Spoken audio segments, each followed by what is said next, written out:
ఖర్జూరాల కన్నా కమ్మాగుంటయంట. లేక లేక నేను ఫోను చేస్తే నువ్వు హల్లో అన్నవంటే బెల్లం బువ్వ కన్నా తీయగుంటదంట.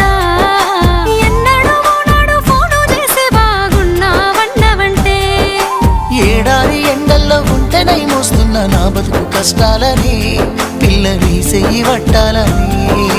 నల్లని సీకట్లో ఒకదాన్నే కూసున్న దిక్కులేని పచ్చినయ్యి బావా నువ్వెప్పుడొస్తావని. ఏళ్ళైపోతుందే పిల్ల ఎన్నెలొచ్చింది మన బతుకులా. ఏలైపోతుందే పిల్ల ఏలు వట్టంగా వస్తున్నాయా. ఇన్నాళ్ళ ఎడబాటు ఎడవాసిపోతుందిలే. ఈ సీనయ్య గుంటున్నదే సినదానా నీ కోసము. ఈ దూరాన్ని చెరుపుతూ తీరాల